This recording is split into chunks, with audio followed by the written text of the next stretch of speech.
श्री कृष्ण कहते हैं जो होता है अच्छे के लिए होता है। कई बार जीवन हमें ऐसे मोड़ पर लाकर खड़ा कर देता है जहां हम खुद को असहाय और हारे हुए महसूस करते हैं। हम सोचते हैं कि हमारे साथ ही ऐसा क्यों हो रहा है, लेकिन सत्य यही है कि जो कुछ भी होता है वह अच्छे के लिए ही होता है। अगर कोई सपना टूटता है तो समझो कि नया सपना संजोने का समय आ गया है। अगर कोई रिश्ता छूटता है तो समझो कि नए और सच्चे रिश्ते की जगह बन रही है।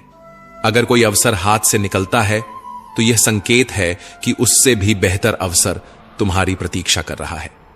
श्री कृष्ण कहते हैं, हे पार्थ, जो हुआ वह अच्छे के लिए हुआ, जो हो रहा है वह भी अच्छे के लिए हो रहा है, और जो होगा वह भी अच्छे के लिए ही होगा।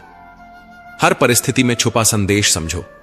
जब पक्षी का घोंसला टूटता है तो वह उड़ने को मजबूर हो जाता है, और यही उड़ान उसे ऊंचाइयों तक ले जाती है।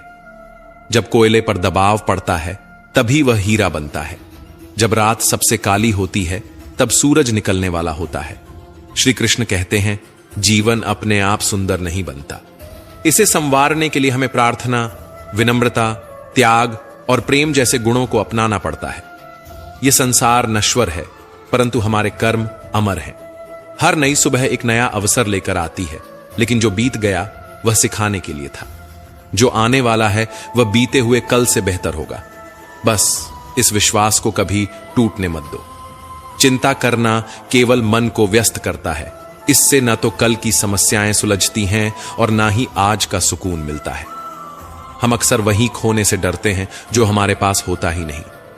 जो सच में तुम्हारा है वह कभी तुम्हें छोड़कर नहीं जाएगा, और जो तुम्हारा नहीं है वह लाख कोशिशों के बाद भी तुम्हारे पास टिकेगा नहीं। कभी गौर किया है, जो लोग सबसे ज्यादा मुस्कुराते हैं उनके दिलों में अक्सर सबसे गहरे जख्म होते हैं, क्योंकि इस दुनिया में हर व्यक्ति की सोच, उसका एहसास और उसका दर्द अलग होता है। आंखें सबकी एक जैसी होती हैं, लेकिन देखने का नजरिया सबका अलग होता है। कुछ लोग तुम्हारी मुस्कान में तुम्हारी खुशी देखेंगे, और कुछ लोग उसमें छिपे दर्द को भी पढ़ लेंगे। जीवन में किए गए अच्छे कर्म व्यर्थ नहीं जाते। जो भलाई तुम किसी के लिए करोगे वह किसी ना किसी रूप में तुम्हारे पास लौट कर आएगी। इसलिए सच्चे दिल से किसी के लिए कुछ अच्छा करने से कभी मत हिचकिचाओ। रिश्तों की बुनियाद प्रेम और विश्वास पर टिकी होती है, स्वार्थ पर नहीं। कभी कभी जिंदगी हमें ठोकर देती है, और वह ठोकर दर्द भी देती है, पर याद रखना, अगर तुम संभल गए तो यही ठोकर तुम्हें और मजबूत बनाएगी। गिरना कोई हार नहीं, हार तो तब होती है जब तुम उठने से इनकार कर दो। मैं खुद भी इस बात पर गर्व करता हूं कि मैं ठोकर खाकर गिरा था, पर किसी की नजरों से नहीं। भगवान का शुक्रगुजार रहना ही जीवन का सही तरीका है, क्योंकि जब तुम शिकायत करते हो तो तुम अपने वर्तमान से असंतोष जताते हो। जिनके दिल में सच्ची मानवता होती है वे यही चाहते हैं कि जो दुख उन्होंने झेला वह किसी और को ना मिले, और जो खुशी उन्हें मिली वह सबको मिले। इससे पहले कि हम इस विषय को गहराई से समझें, आपसे अनुरोध है कि इस वीडियो को अंत तक देखें। यदि आपको हमारा यह प्रयास पसंद आए तो वीडियो को लाइक करें और नीचे कमेंट में जय श्री राधे कृष्ण अवश्य लिखें। साथ ही अगर आपने हमारे चैनल को अभी तक सब्सक्राइब नहीं किया है तो अभी सब्सक्राइब करें और बेल आइकॉन जरूर दबाएं, ताकि हमारी हर नई प्रेरणादायक वीडियो सबसे पहले आप तक पहुंचे। जिंदगी में एक उसूल बना लो, किसी को हराने की बजाय हर किसी को जीतने का हौसला दो। प्यार का मतलब सिर्फ किसी रिश्ते में बंधना नहीं है, बल्कि किसी ऐसे इंसान की परवाह करना है जो तुम्हारी सच्ची फिक्र करता हो। पहले लोग भावुक थे, इसलिए रिश्ते निभाते थे। फिर लोग व्यवहारिक हो गए तो उन्होंने रिश्तों में फायदा देखना शुरू कर दिया, और अब लोग पेशेवर हो गए हैं। अगर फायदा हो तभी रिश्ते निभाए जाते हैं। पर सच्चाई यह है कि इंसान का असली परिचय उसके चेहरे से नहीं, बल्कि उसकी वाणी, विचार और कर्मों से होता है। जीवन एक अनजान किताब की तरह है, जहां अगले पन्ने पर क्या लिखा है कोई नहीं जानता, लेकिन बहुत कम लोग ऐसे होते हैं जो किसी के मन और मौन को समझ पाते हैं। इसलिए जीवन को एक अवसर की तरह देखो, शिकायतों की गठरी बनाकर मत जियो। क्योंकि जो आज है वही तुम्हारे पास सबसे बड़ा खजाना है। अगर आपकी नीयत साफ है और उद्देश्य सही है तो यकीन मानिए भगवान किसी ना किसी रूप में आपकी मदद जरूर करेगा। जब ईश्वर कुछ वापस लेता है तो इसे सजा मत समझो, बल्कि यह मानो कि वह तुम्हारे हाथों को खाली कर रहा है ताकि कुछ और बेहतर उसमें आ सके। चाहे वो रिश्ते हों, रास्ते हों या अवसर, जो जाता है वह जरूरी नहीं कि तुम्हारे लिए था, लेकिन जो आएगा वह निश्चित ही तुम्हारे लिए होगा। जिंदगी में ठोकर खाना जरूरी है, क्योंकि ठोकर ही यह एहसास कराती है कि कौन अपना है, कौन पराया, कौन साथ है और कौन सिर्फ समय काट रहा था। अक्सर लोग कहते हैं कि समय बदल जाता है, लेकिन सच तो यह है कि समय नहीं, लोग बदल जाते हैं। और जब तुम्हें यह समझ में आ जाता है तो तुम्हारी अपेक्षाएं भी बदल जाती हैं।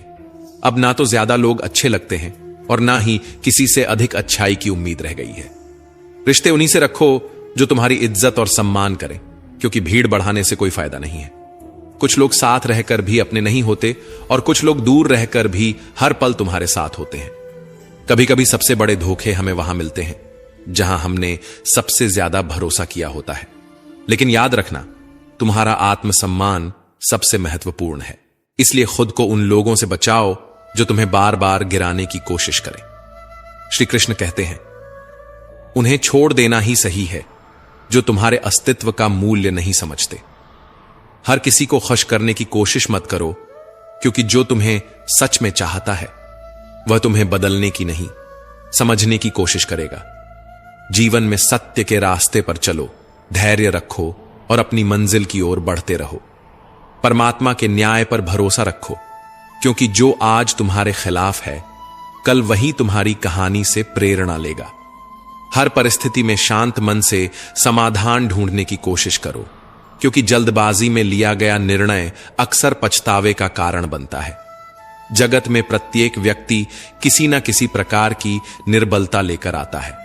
कोई तेज दौड़ नहीं सकता, कोई अधिक भार नहीं उठा सकता, कोई असाध्य रोग से पीड़ित होता है तो कोई पढ़ाई में कमजोर होता है। लेकिन सबसे बड़ा सवाल यह नहीं है कि तुम्हारे पास क्या कमी है, सबसे बड़ा सवाल यह है कि तुम अपनी उस कमी को कैसे देखते हो। कुछ लोग अपनी निर्बलताओं को जीवन की सीमा मान लेते हैं और हार मानकर बैठ जाते हैं, और वहीं कुछ ऐसे होते हैं जो अपने पुरुषार्थ और संकल्प से उन निर्बलताओं को पार कर जाते हैं। उनका अंतर क्या है? उत्तर बहुत सरल है।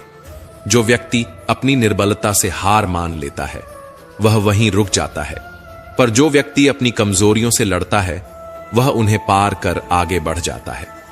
ईश्वर हमें कुछ कमियों के साथ इस संसार में भेजता है, लेकिन उन कमियों को स्वीकार कर हार मान लेना हमारे मन की कमजोरी होती है। जो लोग यह समझ लेते हैं कि हर समस्या के साथ समाधान भी होता है, वे कभी हार नहीं मानते। जैसे तेज हवा चलने पर भी मजबूत वृक्ष नहीं टूटते, वैसे ही जो व्यक्ति अपनी आंतरिक शक्ति और धैर्य पर भरोसा करता है वह जीवन की हर चुनौती का सामना करता है, क्योंकि जीत हमेशा उसी की होती है जो अंत तक लड़ता है।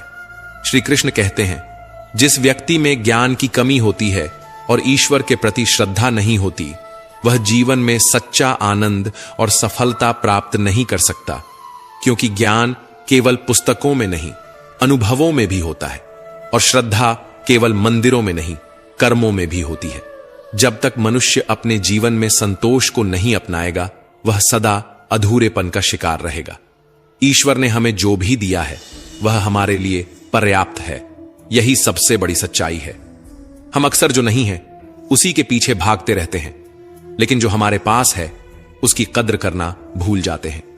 संतोष, सदाचार, स्नेह और सेवा जैसे गुण तभी प्रकट होते हैं जब हम सत्संग का सहारा लेते हैं, अच्छे विचारों को अपनाते हैं और जीवन को एक उद्देश्य के साथ जीते हैं।